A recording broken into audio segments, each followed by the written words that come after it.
Okay, All right, George. Sounds like an examination, but we've got a few pictures of yourself All right. through your sailing career. So let's have a look at the first one. Aha.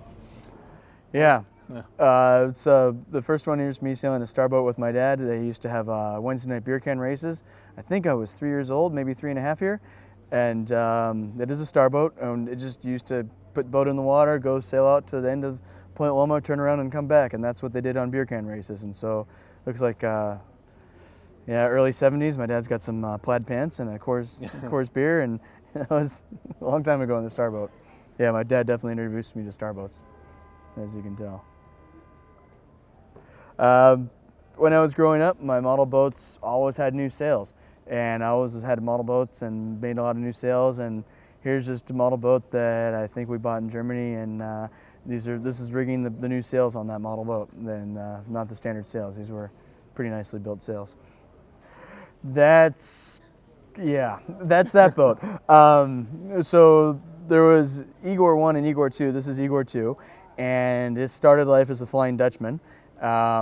We had a few hours free on some winter breaks, and we put a star mast on this boat. We had broken mast sections from lasers and other boats. We built racks, trapezes, and other things. This mainsail on this is quite an interesting story on the mainsail. It started as a star main, and we cut the clew off and moved it forward so we'd have the right size for the boom.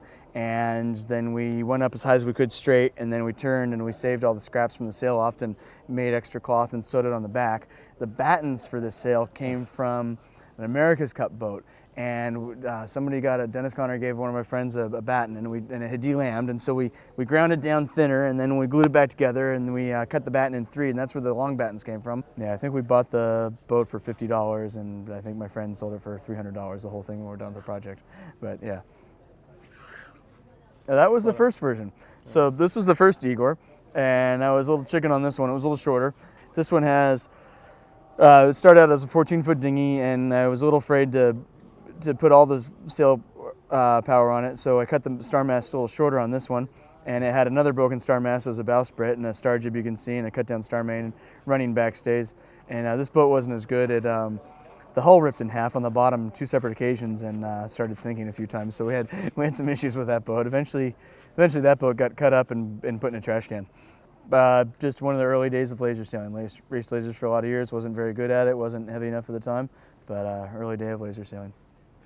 Etchel's Worlds with Ian Murray and Andrew Palfrey in San Francisco.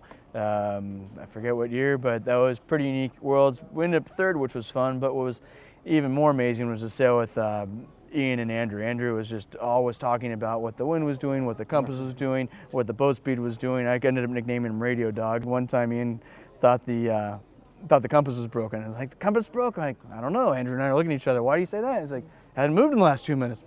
Kind of look at each other like, pull the tiller. Pulled the tiller, it moved a degree, okay. Yep, he was an amazing driver. So it was pretty fun at Etchel's Worlds sailing with those guys. And I think they spent 2 days on the water on the sail out to the race course trying to teach me how to play cricket, and I still have no idea. But so this is the Worlds in 1995 in San Diego, and it was the first year that sponsorship was legal on the side of your boat.